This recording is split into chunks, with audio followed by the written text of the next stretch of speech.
terrible weather literally knocked us off the air, but no such problems this week. A complete turnaround at 74 very calm degrees. The sun is just set, and conditions are just perfect for motor racing. And tonight's field is history-making. First of all, it is 44 strong, Steve Chassie. Strongest field we've had since 1979 when Rich Vogler and I were fighting for the championship. On a pavement racetrack, it's really exciting to see it come back with a strong 44-car field. And it is a field of extremes. This is a field that has a race car that's 26 or 27 years of age, and then a baby that's just 4 hours old when we go racing. The car that's the oldest was built by Floyd Trevis, and Floyd's a famous name in racing, and the newest one was built by Bobby Adkins, who himself was a driver and lives here in town. And those extremes also reach the drivers. The oldest driver, 52 years of age, and the youngest, just 17. We met him 1 week ago. Bob Spielman I raced against many times back in the early 70s and late 70s.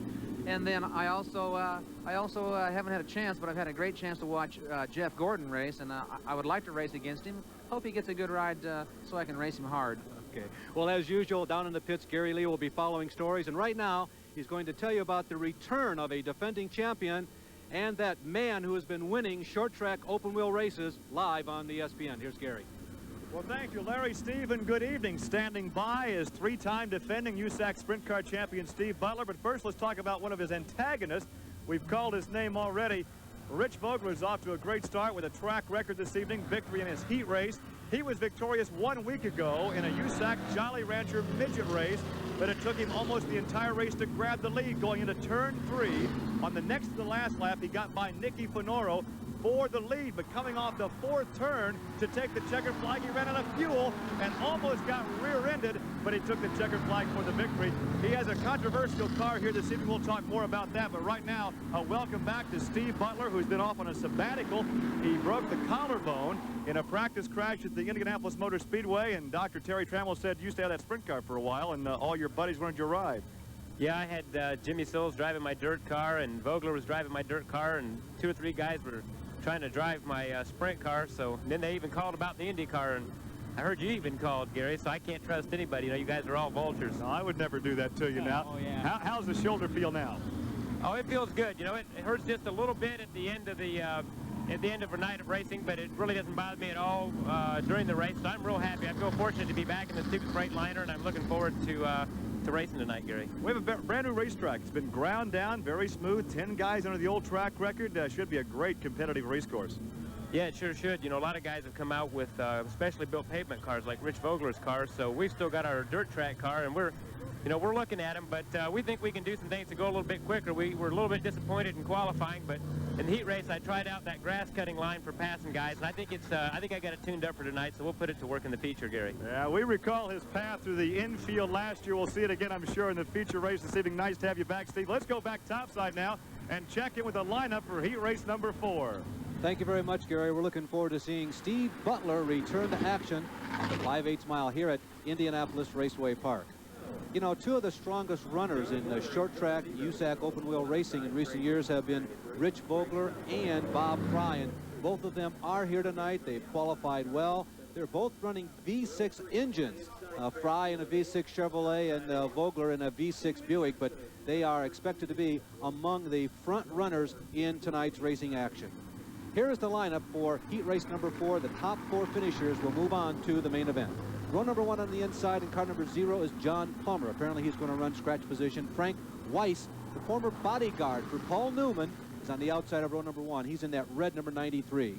On the inside of row number 2 is scheduled to start Greg Staub in car 44, and John Murphy, he's in a blue number 73, which you see on your screen there. He starts on Staub's right side. On the inside of the 3rd row in car number 8L, as we look at the number 67 car, make that the 66 car of Wayne Hammond, but on the inside of the 3rd row is Craig Keel, and on the outside is Gene Lee Gibson. Craig Keel is a World of Outlaws sprint car driver. This is his first race ever on pavement. The 4th row, a couple of open wheel pavement veterans, Jeff Bloom in car number 66, make that 67, and Wayne Hammond, who won on the super fast high banks of Salem, Indiana, just about 3 weeks ago. You're looking at the number 2 car of Gene Lee Gibson. This is Johnny Vance's Aristocrat Products race car. The car is from Dayton, Ohio, and between himself and his father, Johnny Vance, Steve, they've been around a long time in this sport. Yes, you know, when I first came back here, I had heard of Johnny Vance because I was in California. I didn't know that it was a father and son combination. When I met John Vance, I just couldn't believe how young he was. And his dad, John Vance, was a USAC official, and Johnny Vance is a car owner.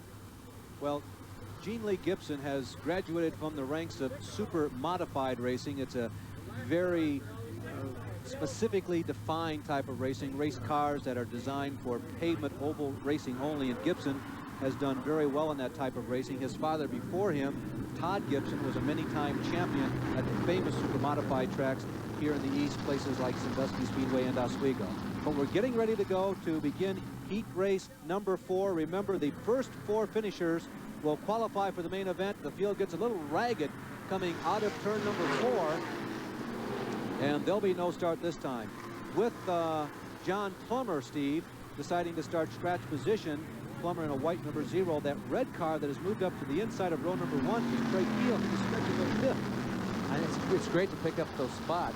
And you know, Larry, when they throw the green flag like that, they throw the green flag just in case they have a start, and they get way out, they won't have a start. He throws the green so they won't have any accidents in the quick slowdown. Then he puts the yellow light on after they go in the second corner. Now, let's explain to you what's happening here. The man starting on the inside of the front row there on the right-hand side of your screen is Craig Keel from Weedsport, New York.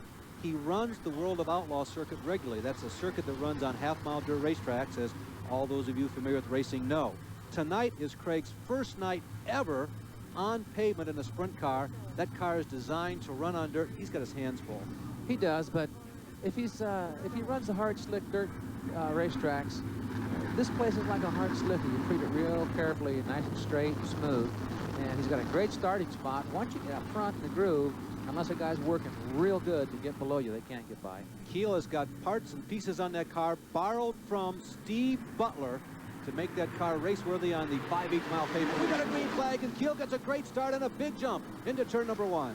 Right in the groove, and if he stays there and the car works good, he could win this race, his first race on pavement. That'd be exciting, wouldn't it? You saw the white car with the blue trim trying to make a big move in the bottom. That is Jeff Bloom, but it didn't work as Bloom drops back to 4th. Moving up in the blue car there in the center of the track, the second blue car is Wayne Hammond. He's come from the back of the pack. As we complete lap number 1, the race leader is John Murphy, a graduate of the midget racing here in the Indianapolis area. John's done an excellent job with midgets, and tonight he's doing a real good job in sprint cars. It's a big jump from a small midget to a big sprint car. Big horsepower change and a lot of weight difference. John Murphy surprised a lot of people. When you meet him in the pits, he doesn't really strike you at first glance as a big-time motor racer, but everything he's gotten in, he's done well. He's another mild-mannered racer that you would never expect to be as aggressive as he is until you see him on the racetrack. There goes Hammond by for the lead. Wayne Hammond, the Floridian, who, as we told you, won on the super-fast high banks of Salem, Indiana, about 3 weeks ago. There's Jeff Bloom making a dive to the inside of Murphy, showing his colors. Hammond said when he won at Salem 3 weeks ago, the biggest moment in his career. Oh, I can believe it, because Salem is a place that can make your heart go up in your throat every lap. And to win a race, there's a real thrill. You can see the bright yellow number 2 of Gene Lee Gibson. Gibson is trying to move up to 4th position, which he has right now. There's Jeff Bloom in the white car trying to squeeze ever so carefully under John Murphy, and Bloom's got it. Bloom is 2nd, Murphy is 3rd, and Gene Lee Gibson is 4th, and Craig Keel, the dirt tracker, who started on the pole, now 5th. Well, you know, that's expected because he has a whole group of pavement regulars in front of him. And to expect to race with guys with the caliber of Gene Lee the first time on the pavement, I mean, that's a good expectation. And Keel gets real sideways. That is he smoking the tire heavily. Coming out of turn number 4, he loses valuable ground as we complete the 5th of 8 laps. And up front, Hammond looks like he has the pace that he wants. You can see him there in the blue, yellow turn number 66. There's Jeff Bloom in the white car, and Gene Lee Gibson closing in the yellow number 2. That's Captain Jack Noling Quicksilver car from Florida, and they run a lot of pavement in Florida. And when they come up here, it's just a little different racetrack, but it's the same thing. It's pavement, and they're good at it down there. We're talking, of course, about the leader, Wayne Hammond, the blue, yellow and orange trim, number 66. As moving to the inside is Gibson, and Gibson is in a big spin, and Gene Lee. What a save! What a save! But can he get back up to speed in time to hold on to a qualifying position? He holds on! White flag, so Gibson saves it. He runs 3rd, but now it's a challenge 3rd, but Gibson's going to get into the main event, and I suggest he's a lot lucky and kind of good. Well, yeah, you know, you have to be good to have the reflexes to do that, but it also takes luck for the thing to slow down enough so the G-forces won't take over and turn around backwards. Well, it was a great job. The checker flag is out, and Hammond has victored heat race number 2, make that heat race number 4. He moves on to the main event. Jeff Bloom does an excellent job coming from the near back of the pack. Fact is that Hammond started last 8. Jeff Bloom started next to last 7. So the 7th and 8th starters, the fastest qualifiers in this heat race, finished 1-2. Now on the last lap, Gene Lee Gibson had the ride of his life. It's a great ride. He comes down, he's going to go by on the inside, and starts to get a little bit loose right here, whether it's too much rear brake or what, I don't know. All of a sudden, the car jumps sideways, and the smoke pours from the tires. He crosses it up full lock, gets off the gas, waits and waits and waits, and here it comes around again just before it got to the grass, picks the throttle back up, and keeps his spot. It's amazing. You know, sometimes things work out just right. It's a touch. You have to catch it at just the right time when you overcorrect, because it's impossible to hit it just right. You have to be very careful not to overcorrect. So the top 5 finishers, Hammond, Bloom, and Gene Lee Gibson. Greg Staub finishes 4th, and John Murphy has to settle for 5th position. Tonight's sprint car racing is being brought to you by Quaker State Motor Oil. The big Q stands for quality, always has, always will. And by Goodyear Eagle Tires. Goodyear, because there really is a difference. And by Pronto, featuring quality auto parts at lower prices. Well, 4 heat races are completed. We still have one final chance to get into the main event where all the big money is. We'll be back with that after these words. From dawn's early light till the sun is set, Quaker State engines don't know when to quit. Quaker State exceeds every single car maker's U.S. requirements for maximum engine protection. That's why in Atlanta, Georgia, the engine in every fire truck, every police car, every Atlanta city-owned vehicle is a Quaker State engine. Quaker State engines don't know when to quit. The big Q stands for quality. Always has, always will.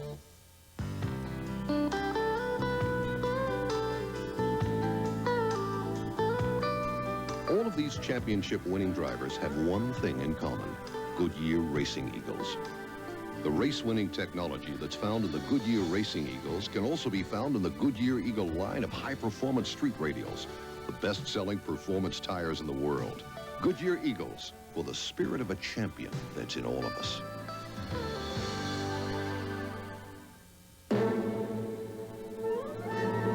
Pronto, the fastest growing name in auto parts today. Pronto, featuring quality auto parts at lower prices. Pronto oil and air filters are designed to meet or exceed your car's original manufacturer's specifications. Pronto oil and air filters provide the protection demanded by today's high technology engines. When you need to know about auto parts, ask the pro at Pronto. It's that eye-catching, head-turning, double-taking, no mistaking, gleaming, beaming, unbelieving, dirt, wax, shine. Victorious in this heat race all the way up from Tampa. But Wayne, you had a great ride a couple of weeks back on the high banks at Salem, and you guys go well on the pavement, you guys from Florida. Yes, sir. There's a real tough clientele of asphalt sprint racers back in Tampa. That's basically all they've done. And of course, when you come to USAC, you're racing against some of the best. We have a very fast racetrack out there. Yes, sir. This is probably one of the toughest bunch of racers I've raced with as far as having that many of them. You know, you can't fool around and run 4th. If you're going to run 5th here, you're going to run good, and you have to run hard all the way. There's no getting out front and taking it easy. We like to talk about the changes drivers will make to the car, the chassis on a dirt track, but I think some of the race fans assume you guys race the same setup all evening long. But how many changes have you made between practice, qualifying, the heat race, and how many more will you make? Well, my crew chief Dale's been changing the tires a lot. He's probably changed them about 14 times already. So other than that, that's about all we had to do. Track's pretty much about the same as far as the chassis setup as what we was running at Salem. So the car's not too much other than tire changes. Well, Larry and Steve, we may have some Midwestern drivers chasing a guy from Florida in the blue 66. Thank you very much, Gary. Steve, this racetrack at Indianapolis Raceway Park fools a lot of people because it's so big and so wide, as we say hi to everyone who compliments ESPN on Thursday Thunder, but it's deceptive. You really have to be hooked up to run well here, don't you? You really do. You run so fast through the corners here that a lot of G-forces. It needs to be hooked up tight. We'll be back with the semi-feature following this. It's 10 laps long. The final 4 cars that will qualify for the main event will come from this race.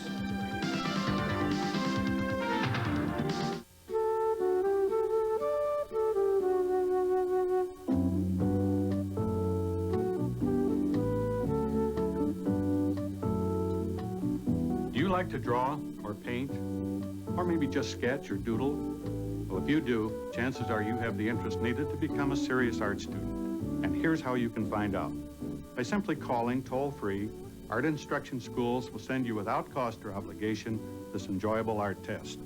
Take it at home, in your spare time, and when you've finished, you simply mail it in. Your test is then reviewed and graded by experts. So call toll-free today for your art test. And don't let the wonderful world of art pass you by. To get your free art test, call this toll-free number now. Don't delay. Call this number now. Call 1-800-544-1000. That's 1-800-544-1000. Hi, everybody. I'm Bill Patrick. Join me and Dan Patrick for SportsCenter tonight. The NFL may have found its replacement for Pete Rozelle. We'll have the latest revelation from the Pete Rose story. It was upset city at Wimbledon. We'll have today's Major League Baseball highlights as well. Join us. It's a lovely night in Indianapolis, Indiana, and if I wasn't home in the family room, which I got to admit probably is first choice, I guess I'd like to be here next because it's just been perfect. There was not a cloud in the sky, the sunset. It was a beautiful sunset, and geez, I'll tell you, it's been a very nice day, Steve. Well, Steve Butler is a 3-time and defending champion of the United States Auto Club. He's been not unbeatable in the sprint car division in the past 3 seasons, but by far and away, he has been the most outstanding performer. Sprint car racers are a rare breed. They like fast cars and drive them on all kinds of race tracks, but very few are able to make that climb up from the local level of competition like Kokomo, Indiana here to the major leagues. Now, the number 1 is Steve Butler, 3-time and defending USAC sprint champion, and he did make that jump from local track champion to the Indianapolis cars. The closest that most drivers ever get to this is in their dreams. Butler can also talk about the size of Indy, how big and how fast it is and how expensive it is, and what he went through there as a rookie in sprint car owner Jeff Stoops' car. He crashed twice, and a broken shoulder ended the team's hopes. And Butler was very disappointed in himself. You see him pounding the steering wheel. He felt that he left the team down. But Steve, is that really a fair accusation against Butler? Well, it's not a fair accusation against Butler. When you consider all that needs to be considered, number 1 is the Speedway is like nothing he's ever done. And there's so much pressure at that place. It's a pressure cooker. And they had the first crash and the second crash. It just made it harder for him to concentrate. And it takes total concentration there. And in the last 2 weeks, he has returned to those routes, although the big-time portion of those routes, USAC sprint car action. He's raced twice on dirt. Tonight is his first run on pavement since his Indy crashes. You know, it shows you what a kind of a great race driver he is to be able to race both and win on both, pavement and dirt. Yeah, Butler has shown us a new line here. I've been coming to races at Indianapolis Raceway Park. I guess it's actually touched 3 different decades, and he's the first guy to put a lawnmower on the inside of the headers and probably cut down some grass. Well, he's one of the guys that proved me a liar, because when the first few races we came here, I was saying, from my experience driving this racetrack, you could not get off the upper groove and win a race here. And he was down in the grass, and I mean, it's just unbelievable. And people that saw it, that have been racing or been around racing for years, couldn't believe it. They still can't believe it can be done, but it's happening these years.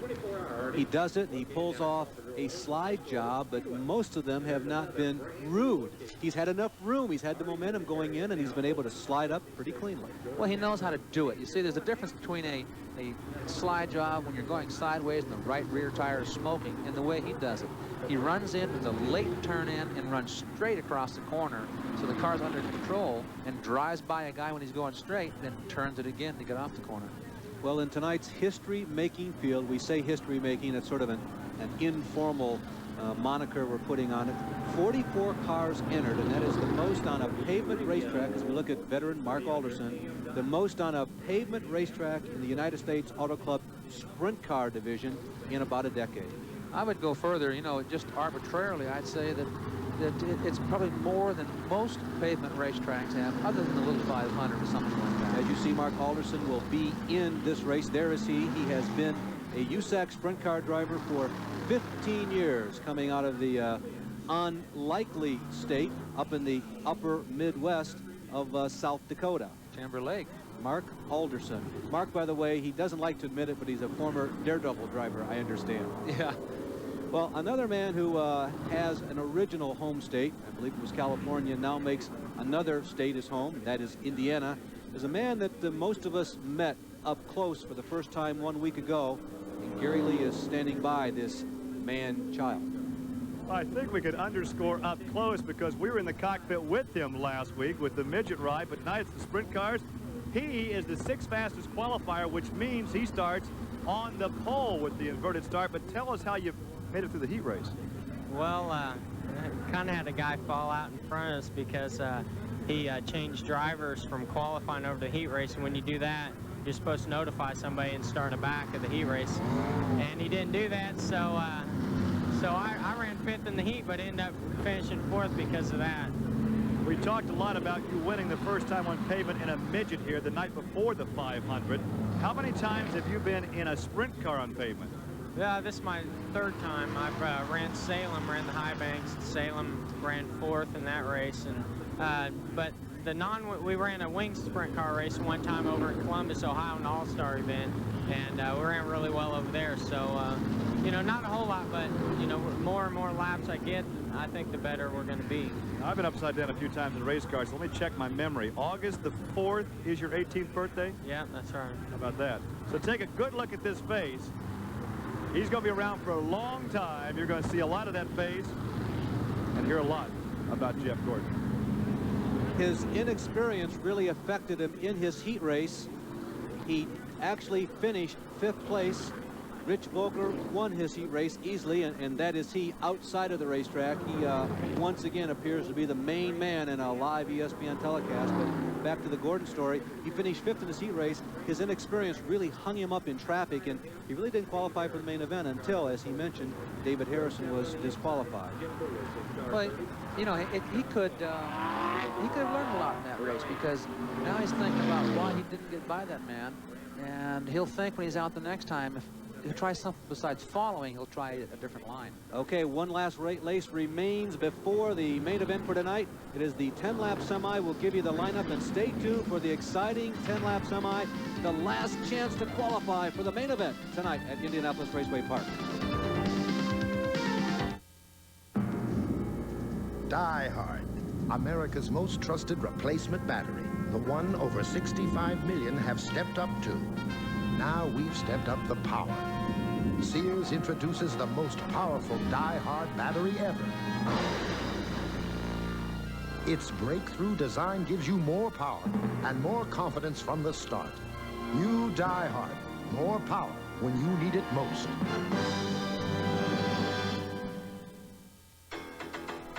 For taking charge, for taking pride, for showing what you got inside, for taking time, for staying true, for stepping in, for coming through. This was for you. Beechwood aged for the taste so crisp and clean, so refreshing. It's the king of beers. This much for you. I used to be a big shot. 50 feet of prime vinyl. Couldn't keep the yard green without me until they went automatic with Rainbird. Installed all these sprinklers for just pennies per square foot. And everything is connected to a Rainbird timer that does all the work while they sleep in. Now I just sit here, all wound up and no place to go. Rainbird Automatic Sprinkler Systems. For your free do-it-yourself installation guide in the dealer nearest you, call 800-635-7500. There are a number of ways to get a safer ride, like always fasten your feet belt. Feet belt? And never ride on worn shocks and struts. They can allow your tires to lose contact with the road, resulting in a loss of control and braking. Get a new set of Monroe Gasmatic shocks and struts. They help your vehicle hold the road. Hey, I feel safer already. So do I. For a smoother, safer ride, America rides Monroe. The Skull Bandit Indiana Classic, the Loctite Crestlighter Vans USAC Sprint Car Division of the United States Auto Club. Reminding you that on Saturday, now that's Saturday, not Sunday of this week, the top division of NASCAR, the Winston Cup stock cars will be running the annual Firecracker 400. The Pepsi 400 is now called, from Daytona Beach, Florida. The cars and stars, of course, of the NASCAR Winston Cup Series will be on Saturday at 1 p.m. Eastern Daylight Time. And then the top division from the Sports Car Club of America, the Trans Am Series, will be brought to you from Cleveland, Ohio, and that race takes place at 4:30 p.m. in the afternoon. Here is the lineup on the semi-feature race. In row number 1 on the inside is Gary Fidowa from Michigan and Eric Gordon, no relation to Jeff, on the outside. The second row is Mark Alderson on the inside and Craig Cricket Keel from New York in car number 8. The third row inside is John Murphy, the blue number 73. On his right side is Dave Durnwald from Columbus, Ohio. The fourth row inside, Jim Keeker, local driver from Indianapolis. And from Whitewater, Wisconsin, Tom Bigelow in the orange number 14. The fifth row side by side, Charlie Fisher from Ohio and Charlie Workman from Indiana. In the sixth row, Frank Weiss, the Canadian, on the inside, and David Harrison was scheduled to go on the outside, and he is lined up in that position. The seventh row, Jim Mollis in car number 30 and Brad Armstrong in car number 22. The eighth row on the inside is Tim Champlin, the winner of the last chance race, or make that the non-qualifiers race, and Larry Fritz on the outside. The ninth row, Kenny Rice from Ohio and Lenny Green in car number 93G. And that completes the lineup. 18 cars ready to go for 10 laps. The top 4 finishers move on to the main event. This one often is very exciting. This is exciting. In a semi, it's your last chance, so everyone's going to try their hardest. Gary Fidowa tries to maintain the inside line as the cars stream out of turn number 2 in the blue car, but the white car on the outside, Eric Gordon, the white red trim number 75, takes to the vanguard as they come around turns number 3 and 4 to complete the first of 10 laps. I watched him in his heat race, and he did extremely good on the outside, considering this is his first time here. Eric Gordon, a man who has run in southeastern Indiana and southwestern Ohio, down in the Cincinnati area, mostly on dirt tracks, has only been on pavement occasionally. We're talking about the driver of the white car number 75 leading, but he seems to have made the adjustment pretty readily. He has. He's doing an excellent job. And Gary Fidowa, driving the car in second place, a 42 car, is mechanic by the fellow that put me to second place in the sprint cars back in 1979 and 80, Butch Dowker. A famous name of Midwest racing all the way back to the 1950 Dowkers. They were one of the first families to field a roadster-type sprint car, which is no longer allowed in sprint car racing. Perhaps a little more on that in just a few moments. But once again, Eric Gordon continues to lead. He's a rookie in USAC competition, and Gary Fidowa runs second. Gary Lee, a comment about Tom Bigelow. Tom Bigelow, of course, is the winningest sprint car driver in USAC history with 52, a former sprint car champion. But right now, he's struggling. He has a couple of positions to pick up to make that final transfer spot. We were joking with Tom earlier. We were trying to determine who was the eldest driver here. Tom Bigelow said, "I'm 49, I'm not the oldest," and indeed he is not. He doesn't want to be the oldest, but he's still very competitive. Well, the two oldest drivers you saw at the top of the show, Bob Seelman is 52. We had another 52-year-old driver enter here tonight, Darrell Harrison. Now, Darrell was actually a substitute driver for his son, David. Mark Alderson coasted to the pits. Mark Alderson, the 15-year veteran of USAC racing, is out of this one. So Alderson, who is accustomed to qualifying for the main events. I think he blew up big time the way he was getting out of the car. Well, we're giving you that story about David Harrison. There you see him on the right-hand side of your screen, the red, white, and blue trim number 44. He started this race in 12th. He is now running 6th. Now, the story about him, Steve, is that, and David spins. David spins in almost the ideal or identical place that he spun 1 year ago here on an ESPN telecast. I was just commenting that he actually won his preliminary race or finished in the top 4, but he was disqualified because he was supposed to start last in his heat race. He replaced his driver who actually qualified this car. Yeah, that's the rule. If you don't, if you're not the original qualifying driver of the car, you have to start last in the heat race. Well, we're going to go back and look at David Harrison's spin again. As we told you, 1 year ago, he spun in practically the same place. It looked like something broke on the car, Steve. All of a sudden, it just, boom, something happened. See, yeah, it's pouring stuff out from under the pan. It blew an engine under the rear tires and just turned it right around backwards. Okay, Gary Lee is with Mark Alderson, who is another retiree from this race. Mark, it didn't take you long to climb out of the race car. You ripped off the Simpson helmet. Obviously, you're not happy. What happened to the engine? We had some little problem in a drive assembly or something that has caused an engine failure. And that kind of hurts our program real bad this year. But, you know, our engine builder, it was not his problem. It was something that just happens, I guess. And it's hard to get out of a race car anytime when you've been running decent and look very happy. So we'll be back, and I hope that we're able to be a lot better than this. We just made a mistake. How are the track conditions right now? Track conditions are excellent, and everything was working well. We just, I guess the part that we had on there, we should have Loctited it because it fell off. I know you're eager to get back and talk to the crew. We thank you for stopping and talking to us. Thank you. Well, we have a lot more competition coming your way from Indianapolis Raceway Park, the USAC Sprint Cars, and the Indiana Skull Classic. Stay with us.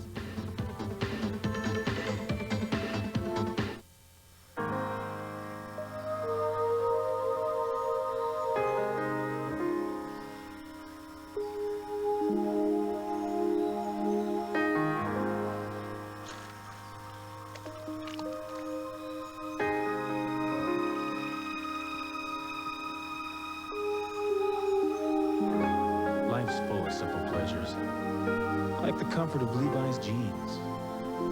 Or had you forgotten?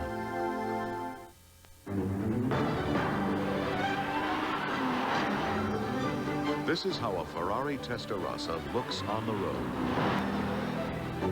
And this is how a Ferrari Testarossa looks to the road, where it ultimately responds through the contact patch of its Goodyear Eagle tires. The exclusive tires chosen by Ferrari for every Testarossa sold in America. Goodyear Eagles, because there really is a difference. For this holiday, Builders Square wanted to bring you the best value on a ceiling fan, so we went to Hunter. We insisted it have real wood blades with a big 52-inch diameter. It had to have 3 speeds and be reversible. It had to come in 3 finishes, yet cost only $89. And, oh yeah, just one more thing. It had to feel good. This holiday, celebrate with Builders Square, because the more we sell, the lower the price.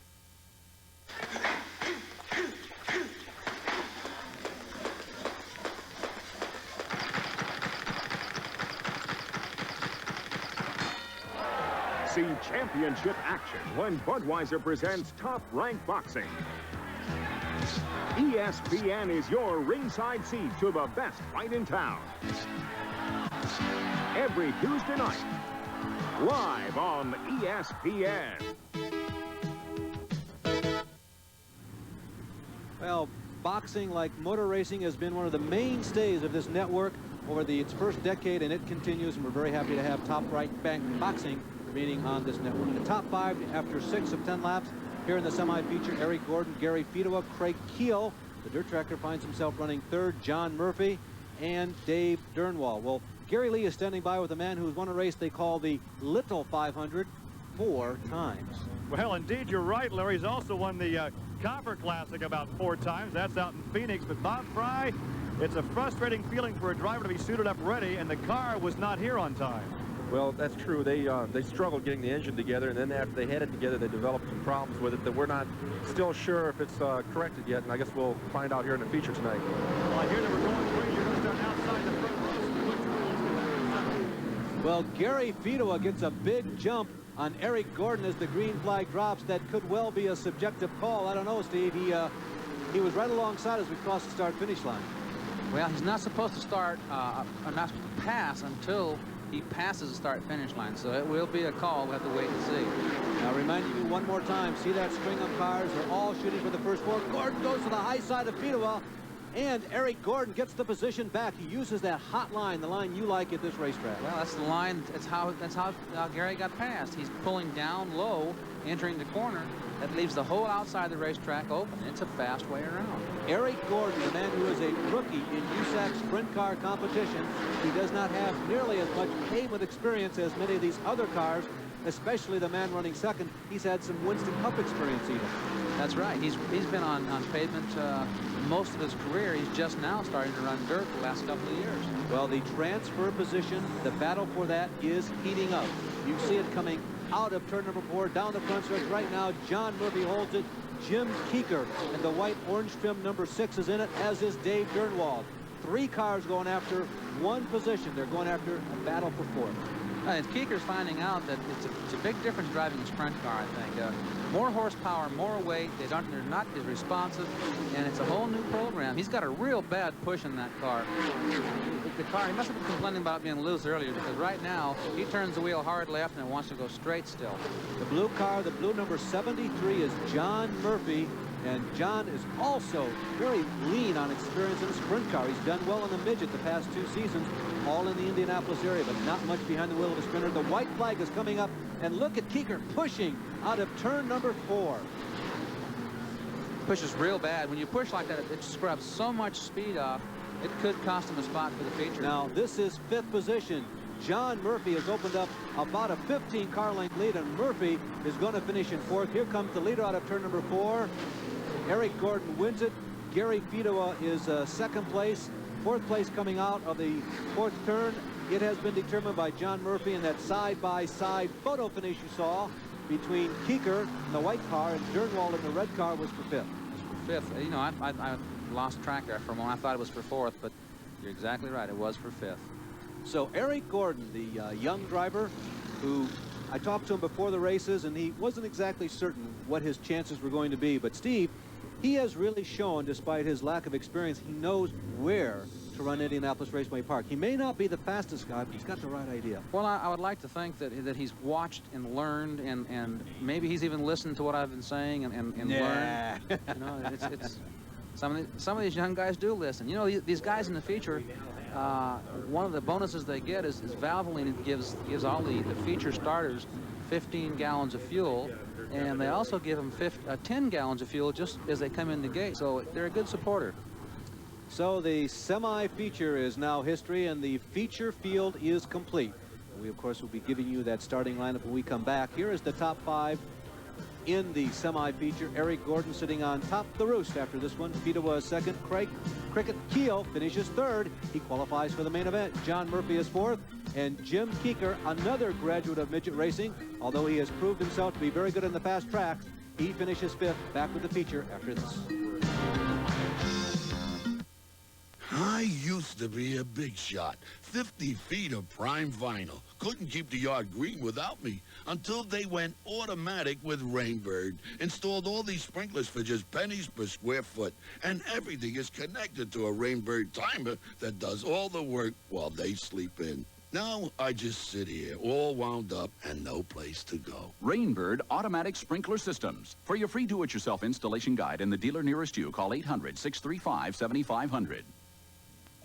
So you think you've got big athlete's foot problems, like that annoying itching,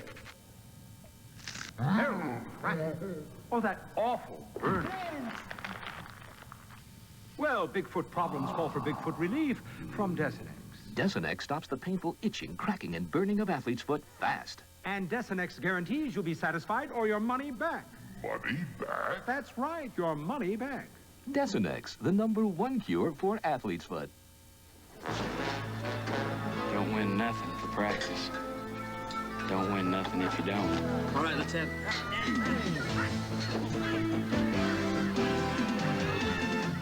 After a long day of hard knocks. That's right. Head for the beer that goes down smooth as a mountain stream. Boy. Here, this one don't buck so hard. Head for the mountains of Bush beer. It's that eye-catching, head-turning, double sticking, gleaming, beaming, unbelieving. Dirt wax shine. That neck craning, shine sustaining, heart shall finish, undiminished, traffic stopping, eye popping. Dirt wax shine. That check it out, ain't no doubt. This is what it's all about. Dirt wax shine. Dirt wax. Live from Victory Lane from Indianapolis Raceway Park on Thursday Night Thunder, we have just concluded the semi. Another youngster in Victory Lane, 21-year-old Eric Gordon. And you said earlier you weren't sure how you might fare against the old guys out there, but very competitive.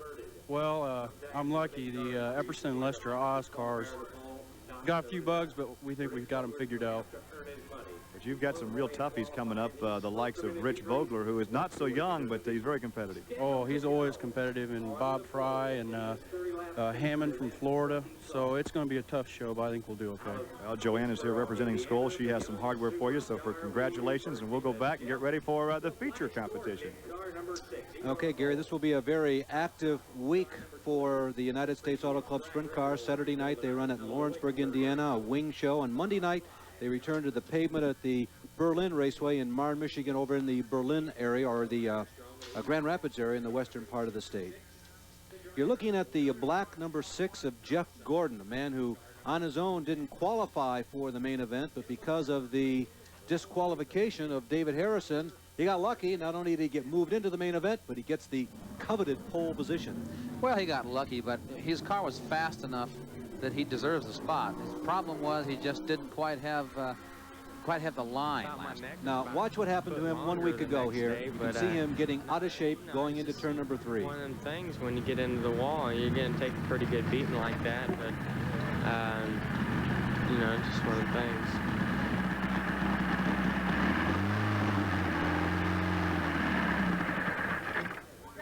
You all right? Yeah. Huh? Yeah, let's hurry up and get it back. Okay, hey, they're coming, bud. The wrecker's right there. God dang it. We had to wait for his stop. We didn't know where he's going to end up. I didn't want to. God, looking good, Jim. Yeah, you're all right. You're all right. Still got the record. Well, he said he still has the record anyway. As we look at Jeff live getting suited up ready for tonight's sprint car main event, the chronology is here that back in late May, when he got into a midget race car for the first time ever on the pavement of IRP, he set the track record. He came back here for the ESPN telecast last week and had very high hopes, and we saw him overcook it going into turn number 3. He still came back and finished in the top 5 in the main event. That is Jeff Gordon, 17 years of age, graduate of high school, about 60 days ago. As we've told you a couple times, we have already qualified 16 cars through the heat races before that semi-feature. This was heat race number 1 with Roger Anderson and Charlie Fisher scheduled to start in the pole. The man getting the big jump in a red number 16 is Jerry Niemeyer from Toledo, Ohio. That's Bruce Field in the white number 5. He is prominent in this race, but watch Niemeyer. Niemeyer's car is about 30 feet wide all race long. Yeah, he uses a lot of racetrack, but not enough to slow down Rich Vogler.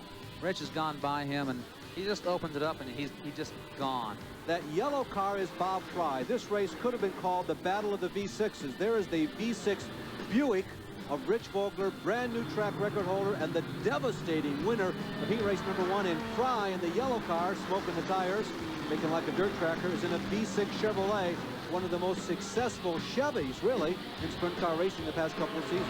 It has been very successful. The Chevrolet V6 looks very good, but I'm impressed with this Buick tonight. It's showing very strong. As you can see, Fry is 4th, Field is 3rd, Jerry Niemeyer held on for 2nd, and Rich Vogler was the winner, as we called it, there in heat race number 1. Niemeyer doing an excellent job holding back several cars for 8 laps.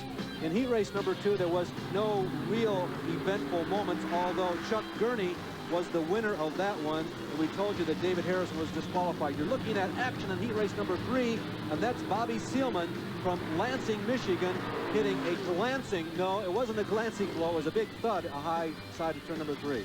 He did hit it pretty hard. You'd be surprised how hard you can hit when you do that. Well, here are the last couple of laps of heat race number 3. The orange car out front is Jack Hewitt, the Troy, Ohio race driver, one of the country's most versatile racers. There is Hewitt leading Tony Elliott in that 27-year-old sprint car, that blue white trim number 65, running second. The Travis Craft car. Floyd Travis is probably real proud of this car watching this race, and I know he's watching from Pennsylvania. Hi, Floyd. This car is still on the racetrack. So Hewitt wins heat race number 3. Tony Elliott, he will come home second, and a great job of driving turned in by Chip Thomas. He's third. Bentley Warren, now keep your eye peeled for him in the main event. He was fourth, and Gary Fiedel was the first non-qualifier from that race. You saw him do well in the semi-feature. Well, Gary's got some more information for us from down in the pits. We have talked a lot about this race car, primarily the power plant this evening, but Rich Vogler, you have a G-load indicator in the cockpit. I think that may be a first for sprint car racing. Probably is. It's a G analyst. It's made in Cincinnati, and during practice and qualification, I was pulling in the turns. It tells you G-load in turns, G-load braking, acceleration, and Robbie, the chief mechanic, asked me, he said, how come that thing's telling us about G's turning to the right? He didn't understand that, but it was telling us about 1.9 G's on braking and around 1.4 G's in the turn. So get a few G's today. If we can get a shot of it, Rich, it's right down here. Yeah, pointed out. Now, I don't know how you guys have enough time in the cockpit to look at a tack that you have, some guys have, and your G-load indicator over here, and your oil pressure and your water temperature. Well, I wasn't exactly looking at the G-loader while I was on the track. I tried a few times, and it distracted me enough to lose concentration, so I made sure that I got back on the track watching the race car on the racetrack. The spectators often wonder what you can do for an encore. After last week passing late in the contest, second to last lap, running out of fuel is what I heard, and almost losing the race there at the very end. What can you possibly do to be more exciting this evening? Well, I've won so far 2 out of 3 races, fast time with a new track record, heat race, and number 3 is going to be the feature. Well, let's see what kind of a prognosticator he is. Well, Rich Vogler's had a very good year on ESPN. Now, the sign Hi Eileen refers to the wife and co-promoter of this racetrack, Eileen Daniels, who last week we called Arlene in the haste of live television. No, we didn't call her. I understand. But anyway, Eileen, down in Florida for the firecracker for the Pepsi race. See ya.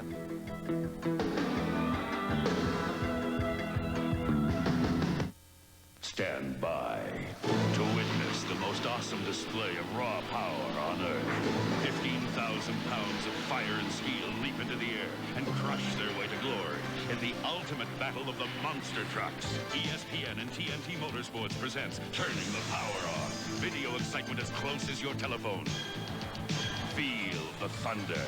Hear the deafening power of America's ultimate muscle sport, truck and tractor pulling. You've got a front row seat for the thrill of the monsters. Modified Superstock, modified 4-wheel, super modified 2-wheel drive, TNT Stomper Chevy, Jim Lyons, Ken Lamont, and the Wild 2-wheelers. The Banter Brothers multi-engine pulling beast, and featuring the ultimate Renegade Monster Truck Challenge. Turning the power on. Now on video for only $19.95. Only through this TV offer. Order now and get a video bonus. The hilarious crazy car bloopers, upended monsters, collisions, exploding engines, and more on Turning the Power On. You can't have a better time for under 20 bucks. Hi, everybody. I'm Bill Patrick. Join me and Dan Patrick for Sports Center tonight. The NFL may have found its replacement for Pete Rozelle. We'll have the latest revelation from the Pete Rose story. It was upset city at Wimbledon. We'll have today's Major League Baseball highlights as well. Join us. Okay, Sports Center, of course, coming along after this broadcast. We'll bring you up to date on the entire world of sports. And this Sunday, we'll answer the question, can anyone stop Emerson Fittipaldi as he goes after win number 3 in the CART PPG World Series for Indianapolis cars at the Grand Prix of Cleveland, live from Cleveland, Ohio, Sunday at 3 p.m. Eastern Daylight Time. What do you think, Chas? Is he going to win another one? Well, you know, I don't know. He's so good, so aggressive. I'll be there driving the pace car, so I'll see it in person. So you'll take the green flag first before anybody else? I'm going to lead one lap. I wonder if they'll let you get away with that. We will be riding tonight with Chuck Gurney. This is inside of Johnny Caples' car. Johnny Caples is the man who fields the Indianapolis car, the Alfa Romeo for Roberto Guerrero. Caples is a former driver himself. Matter of fact, he is the only crew chief here tonight who has one career sprint car win, and we'll be riding with his driver and inside of the cables, they used to call it the Golden Greek machine. I haven't heard that for about a while. I haven't heard the Golden Greek for a long time, and he got that when he was promoting himself driving. He wore a big cape, he jumped out and flapped the red insides out, the Golden Greek. And this is looking at a reverse angle of Gurney. You see his left shoulder as he looked out the tail, and now we're back out the front, of course, as he follows the pace car. Chuck Gurney, Livermore, California. That's in the San Jose area. That's who we'll be riding with tonight. The 69 car is a car that likely will be very prominent when the USAC sprint cars compete here at IRP, yes? Well, it will be very prominent. The only problem with the car is they've made some new rules that come into effect the first of next month. And USAC this year has made an effort to make sprint cars. That is, they've tried to equalize the rules as much as they possibly can. But this car is something special. I'm standing next to one of the newest innovative cars here in the circuit. It's a Buick V6, 276 cubic inches. This car is allowed to be a lot lighter than a V8 car. Another big thing about this car is it has offset. The engine and the drive line is on the center of the car, but the tail tank, the driver's seat, and the steering are offset to the left-hand side, 2 inches on the tank. The oil tank's on the left front corner of the car. This puts more weight on the left side. This car has an aluminum rear axle, spring front, and a torsion bar rear end. It's going to be very light and very fast, and I think it'll be proven tonight. And in qualifying tonight, Rich Vogler became the first driver to ever circle the Indianapolis Raceway Park in a sprint car, or midget for that matter, in under 21 seconds. He broke Bob Fry's existing track record by more than 5 miles per hour, an almost unheard of quantum leap on a racetrack that's been hosting sprint cars for 20 years. By remembering the car I drove in the late 70s and early 80s, I looked at this car and I could see the same thing. It's so far ahead of the other cars. It's not even in the same class, and it looked fast. Now, here is a race car of an older design. Paul Leffler down in South Central Indiana is going to cringe when he hears that, when he hears his race car that he constructed, what, 15 years ago. As we look at Bruce Field behind the wheel of this white number 5, you can see Bruce from Lockport, Illinois, is the 1987 Jimmy Carruthers Award winner. He made a terrific comeback from very serious injuries a couple seasons ago. But this is a Leffler chassis, and it was very popular when you drove. That car itself is the car that Greg Leffler drove, and I raced many times against. 79 championship car. That's the car right there, yes. It's an excellent race car. And the car was designed to run on pavement. Now, we've talked about the rules. The rules are going to change. You mentioned the offset on the Vogler car. There's going to be a change coming up, right? There's going to be a change coming up, and the change is that everything on the car has to be on center. The engine, the driver, the steering, the fuel tank, everything on the center line of the crankshaft and the center line of the frame. And the rear axles are going to be a maximum 50-inch width from flange to flange, and a maximum of 27 inches from the center of the rear end to the right rear flange. So they are limiting what you can do to these cars. We're looking at Bob Fry. He has 2 career sprint car feature wins, one of them coming right here at Indianapolis Raceway Park 1 year ago. Gary? Well, Bob Fry comes in from Wickenburg, Arizona to race, and we talked about him being in the trucking business, but Bob has a new profession. Can you believe it? He is now in the mortuary business, and all the gang at Sunland Mortuaries in Sun City will be watching Bob this evening. He came in, he said, hey, we have something in common, Gary. You used to be in the mortuary business. I am now. Says he enjoys it, so hello to all the gang back in Sun City. We'll keep an eye on car number 20 for you. Yeah, and there's somebody else who's in the mortuary business in this country, too. Well, I was going to ask. Hoyt, yeah.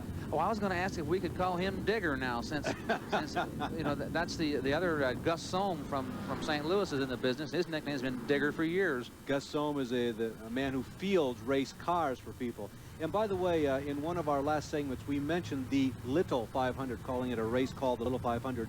It is a 500-lap race on a quarter-mile high-bank paved racetrack in Anderson, Indiana, held every year in May, about 1 week before the real big 500. And as we mentioned, Fry won that race 4 times in the last 10 years. So we'll be back with the feature lineup and the main event after these words. Stay with us from Indianapolis Raceway Park. Die Hard, America's most trusted replacement battery. the one over 65 million have stepped up to. Now Sears introduces the most powerful Die-Hard battery ever. New Die-Hard, more power when you need it most.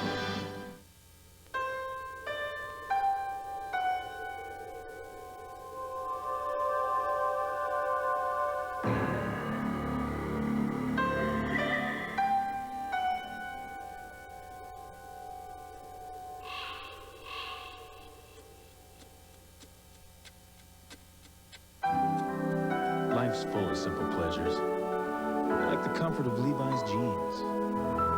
Or had you forgotten?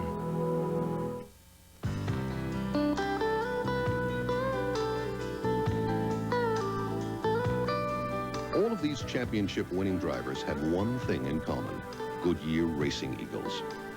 The race-winning technology that's found in the Goodyear Racing Eagles can also be found in the Goodyear Eagle line of high-performance street radials, the best-selling performance tires in the world.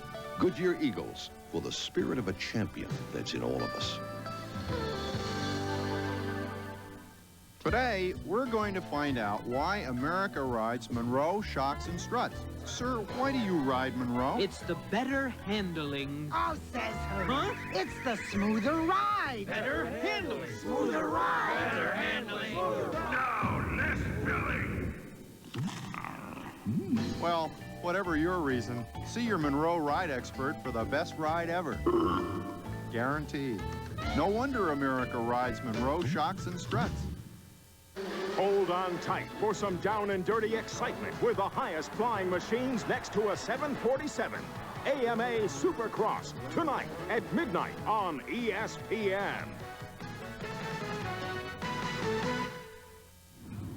Motocross at midnight. Well, you'll see what we mean in just a second here as the cars go into the ceremonial 4 abreast formation. Now, right in the center of your screen, that orange car, number 23 with the blue trim and the blue down tubes, is Jack Hewitt. Now, on pavement, the idea is to maintain as much of the coefficient of friction, I think Freddie Agabation used to call it, all 4 wheels on the pavement at the same time. But on dirt, Steve, you could get away with a few things, can't you? Sometimes the cushion or the ruts can make you do what they call a bicycle. And there is Jack Hewitt at Kokomo on his way to winning the feature in a bicycle. Well, this is that ceremonial lap we told you about. The public address announcer here asked everyone in the stands, and a great crowd on hand signaling these drivers as they return the salute back to the crowd. This is one of the warm moments in racing. There you see Chuck Gurney saluting everyone here in Indianapolis, Indiana, and we'll ride with Chuck Gurney and go through the starting lineup. Row number 1 on the inside, the black number 6, young Jeff Gordon. On the outside is the very successful Bob Fry. The second row, Wayne Hammond and Bentley Warren, Florida and New York states represented. Row number 3 is Chuck Gurney from California and rapid Rich Vogler. The fourth row, side by side, Michigan drivers Gary Fedewa and Jeff Bloom, their neighbors back home. The fifth row, Bruce Field and Steve Butler while he mows some grass. The sixth row, Chip Thomas, strong in as he races Gene Lee Gibson. Row number 7, Eric Gordon, winner of the semi-feature, and Tony Ellett, the oldest car in the field. The 8th row, Craig Cricket Keel, the dirt track driver, and Jerry Niemeyer from Toledo. Row number 9, Dave Feast on the inside, and Jack Hewitt, that orange 23 on the outside. And in the 10th row, John Murphy, the midget graduate, and Greg Staub. He won one of the sprint car features here 1 year ago at Indianapolis Raceway Park. Well, without the advantage of 4 or 5 green flag laps, Gary Lee, who do you think is going to win tonight's main event? Mad Dog, Rapid Rich. And Mr. Chassis? Well, you know, it's tough not to go with Rich, but I'm going to go with Gurney. I think Gurney's a little smoother. It's got a V8 horsepower Chevrolet in it. I think Gurney's going to do it. And I'll go with Bob Fry. My reasoning being there is that he's a strong racer. He's got the ideal place to start this race from. And if Fry has hooked him at all in that yellow number 20, he'll be tough to pass. So you're taking Gurney. And Gary took Mr. Vogler coming down for the green flag with 30 laps to go. The green flag is out. This start looks like the parade lap before abreast. Jeff Gordon takes the early lead in the black car number 6. Wayne Hammond out of Florida in the blue number 66 runs second. And moving up into third position is Chuck Gurney. And you can see Gordon right there is dirt tracking through turns 3 and 4, and Hammond takes over the lead. Wayne Hammond from Florida will lead lap number 1. You're riding with Chuck Gurney. Chuck got a great start, and his car seems to be working real good. But look at the V6 Chevrolet behind him. You can see it picking that left front tire up. Now we're looking out the front window, so to speak, to the front roll cage of Chuck Gurney. You can see him motoring turns 3 and 4. Did you ever see, well, I know you haven't, never seen before how much the right front tire actually moves. It moves, and then it has like a torsion bar in the steering, and it snaps back and forth. Fry drove by on the outside. I can't believe Gurney ran that low, because he's been here before and knows you can't run that low. Bob Fry in a V6 car. There's Vogler right behind, hiking that left front wheel. You can see it only touches the pavement now and then as it scoots to the turns, but Rich Vogler is right behind Gurney. Fry is running third, pressuring Jeff Gordon right now as Vogler looks to the inside of Chuck Gurney. Now, if he follows Steve's advice, Gurney's going to stay high and make Vogler go low. Look at Vogler lifting that left front. See, Vogler's trying to go low. He's smoking the right rear, and he backed right up. As long as you stay up high, the only guy I've seen passing the bottom is Butler. Now, it may happen again tonight, but I don't think Rich can get him there. Now, back up front, there you see Vogler trying to make it work on the inside. Leading is Wayne Hammond. Now, my reasoning in not picking him was I don't think he had enough experience on this racetrack to win. Yeah. See, as long as Rich runs down there and uses him that hard, he's going to overheat the right rear and possibly overheat the right front by a little push every now and then. And unless he gets by in a hurry, he's going to use his tires up. Now, let's summarize again for you. We're 5 laps into this race. You're riding with 4th running Chuck Gurney. That's Rich Vogler, the white car number 1569. He is 5th. The leader is Wayne Hammond. He took the lead at the drop of the green flag. He is being pressured right now. We're having a battle beginning to develop up front by young Jeff Gordon in the black number 6 and Bob Fry in the yellow number 20. Once again, and Vogler bangs into the back of Chuck Gurney, and Gurney says shakes hello. fist. Hi, Rich. Watch the left rear tire in this car. You've never seen it before. Go into the corner, you can actually see the sidewall move, and the whole tire moves out, and it looks like it's loose, but it's actually the sidewall moving. Down the backstretch, midway, lap number 7. Coming through turn number 2 the last time, young Jeff Gordon put the heat on Wayne Hammond, 17-year-old versus 26-year-old Hammond. And as I mentioned to you about 3 laps ago, I didn't think that Hammond had the experience to win here on this track. Hammond's a little bit loose. That's why he's getting a little high, because when you're loose, you don't want to turn the wheel, and then he got a little loose getting off the corner. So I think his right rear tire must have grown and got too much stagger. And earlier in the race, Fry was definitely faster than Gordon. I think Fry is the man to watch in this trio. Well, you chose him, but this couldn't last all night, possibly.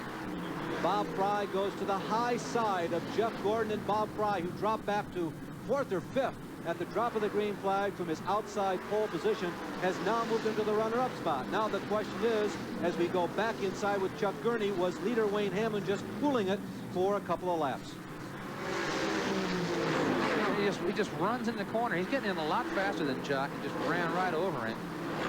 Rich has a tendency to let you know he's there when he's faster than you and he can't get by you. Now this is live. Gurney doing an excellent job. He never really got out of the throttle. He got hit very hard by Vogler going into turn number 3 about 2 laps ago, but he did an excellent job of holding on to the race car. Now, they have closed in on Jeff Gordon. Gordon has let Fry and Hammond get away, and now Gurney in the red 21. You're back inside with him, and right behind Gurney is Rich Vogler. They're going after Jeff Gordon. This is the battle for third. It's going to be a tough pass, because if Jeff doesn't let him get by on the outside, I don't think he can get by on the inside as good as Rich is working on the inside. So Rich may make both of these guys in one pass. So let's see how Chuck Gurney handles this. He looked inside of Jeff Gordon. Even though the picture pauses momentarily, this is a live shot for you. That's simply a transmission from inside the race car going back to our broadcast facilities here on site.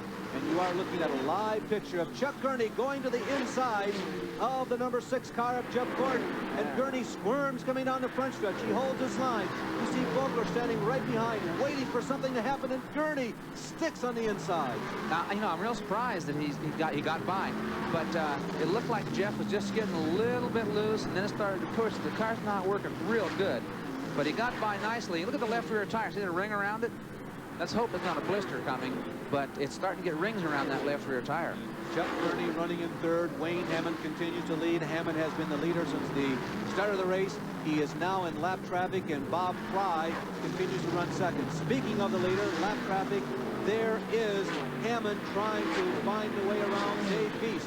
Hammond goes to the inside, and you can see that Fry has really moved up. He has closed the gap. Bob Fry, that yellow number 20 V6 power versus V8 power. He's real fast tonight. There's no doubt about it. He's hooked up. You know what that mark on that tire was on Gurney? That was where Rich ran into him. It wasn't a blister mark. He's lucky it didn't go flat. Hammond doing an excellent job. They go to the high side of Craig Keel, the dirt car driver from New York. He now knows that somebody is behind him. You don't have a chance to turn around and look over your shoulder in a sprint car, but you can hear them, even though it's only got 6 cylinders when they're that close. Your ears are the eyes in the back of your head in a sprint car, and you can tell which side a person's coming on. And that's why it's so hard to get by these guys, because they know where you are.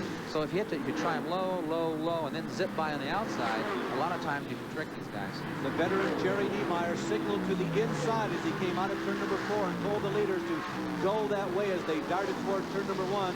As we look at leader Hammond, the man from Florida who won at Salem a couple of weeks ago, and Bob Fry, originally an Ohioan, now living in Arizona. That looks like a Lloyd Shores car. Like we used to run those cars up here. Galen Fox had one, was extremely fast. Talking about Hammond's car, right? Yes, yeah. Hammond's car. It looks like a Lloyd Shores car. The Lloyd Shores cars were characterized by being upright sprint cars, but they had somewhat of a roadster look to them. As you can see, the front end is lower on the Hammond machine, the leader car, than it is on the 20 car. He's not pulling away from Bob, and if he's not careful, oh, there's his wife, Charlene. Charlene Hammond looking on. We told you that Wayne Hammond explained to us, as Charlene continues to cheer him on, that when he won at Salem a couple of weeks ago, it was the biggest moment in his career. Fry uses the lighter weight V6 to his advantage. He got a nice stick on the inside, but lap traffic of Blues Field kind of held him back momentarily. He's going to make it here, and that's Charlene, not Charlene, his wife. I made a mistake. In this lap traffic now, that lighter car is going to be easier on tires. He'll have more tire left near the end of the race, so if he can stay this tight on Hammond, he just might get a shot to go through. Hammond, by and large, though, is doing an excellent job. Suddenly, he has about 6 or 7 car lengths over Fry. And Steve, you know, they have disposed of most of the slower traffic they have to go through. 22 laps down, just 8 laps to go. Fry is suddenly looking like he does not have a chance. You know, it's amazing how the... Oh, Hammond gets sideways, loses valuable ground. He does, and that heats the tire out. Let's see what happens in the third turn.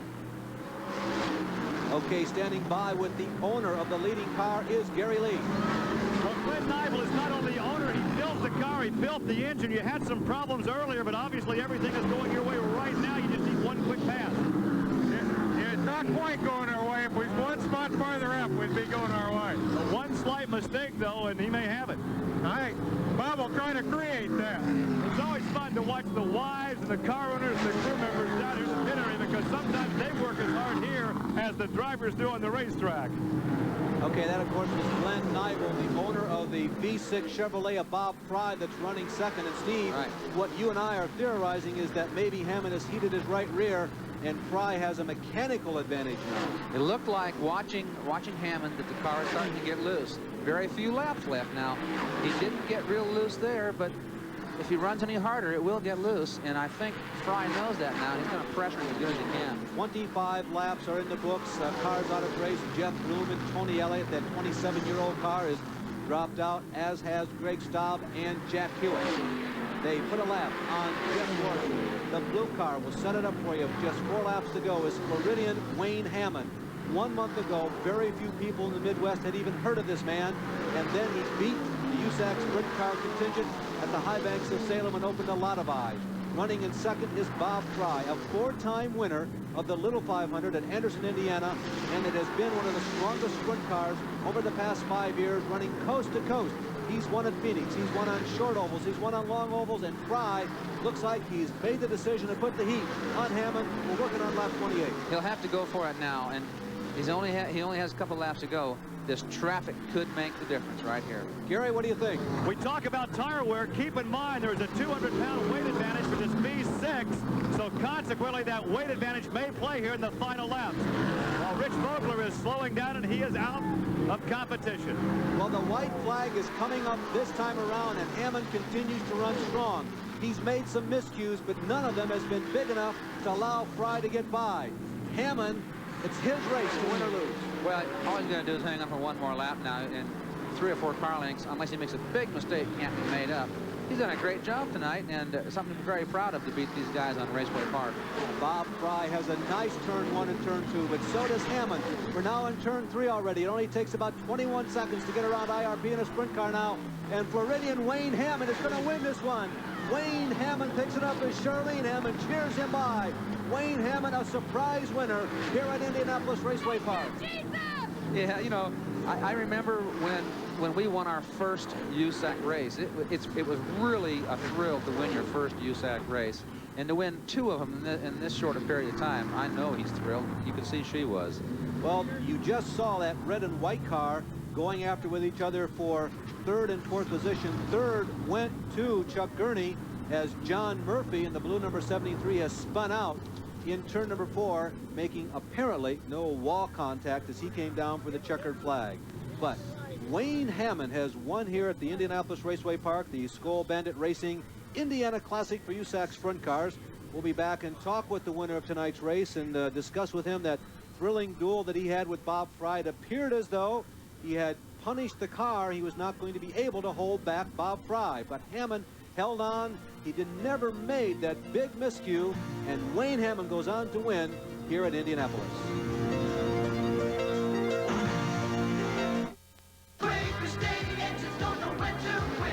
It's the 300K at Sears Point, and the win belongs to Ricky Rudd. I had an edge on those guys. I had a Quaker State edge. You can have the same protection for your car, because the oil that protects Ricky's Buick is the same Quaker State you can buy right off the shelf. I'll tell you something, Quaker State engines don't know when to quit. And Ricky Rudd doesn't know when to quit either. Just ask the guy who came in second. The big Q stands for quality. Always has, always will. Keeping your yard beautiful is pretty tough if you're watering with an old sprinkler like this one. It leaves dry spots in some places, messy puddles in others. Rainbird's new Dancing Waters changes all that. It throws water with a unique pulsing action that sprinkles evenly, much like rain. And because they're so durable, Rainbird backs every Dancing Water sprinkler with a 10-year warranty. Dancing Waters by Rainbird. For a dealer near you, call 800-635-7500. It's just a pure and natural beer for you. So icy cold, so crisp, so clear for you. The king of beer, so fresh, so true for you. You got the taste, this bud's for you. When the sun goes down, the surf's up on ESPN's Hot Summer Nights.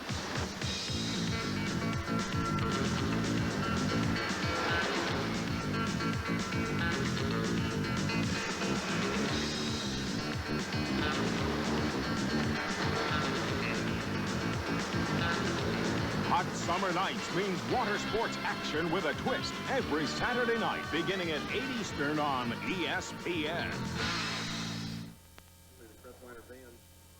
The top 10 finishers in tonight's 30-lap USAC sprint car feature. That's Wayne right. Hammond from Florida, the victor, doing an excellent job holding off Bob Fry, the Arizonian. He comes home second. Chuck Gurney held off Gene Lee Gibson at the finish line for third. Gibson coming home fourth.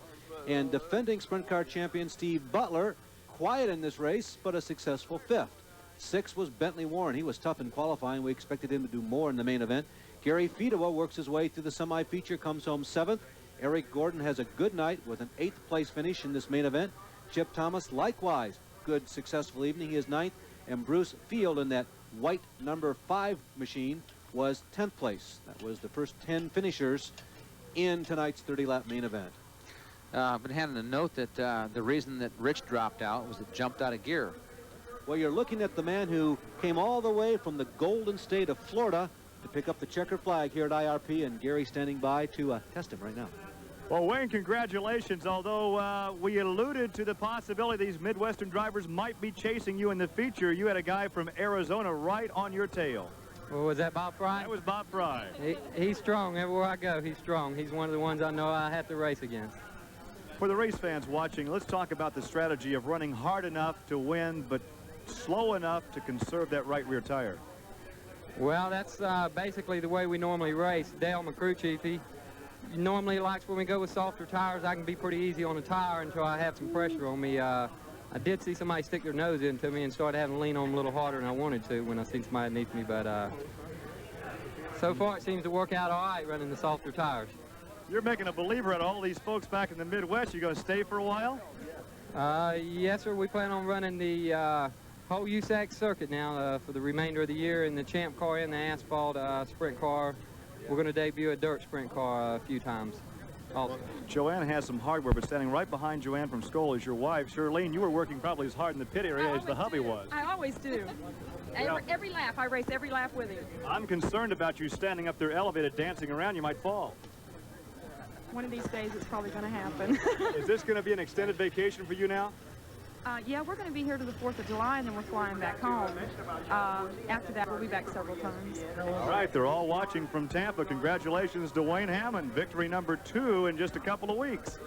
Well, Gary, he's been racing just 8 years, Steve, and you know, it makes him a veteran, but so many of these drivers have been running 15 and 20 years, and so that's relatively a short time of racing. Speaking of people who've been around at least 20 years, there's Rich Vogler. He did not have as successful a night as he usually has on ESPN Live. Yeah, he's a little dejected there. He has some tough luck tonight. You know, along with the good luck, you have to get some bad luck now and then. And his car jumped out of gear, and when they jump out of gear, sometimes they tag the valve, sometimes maybe it didn't jump out. Maybe it broke something in the drive line, so he dropped out.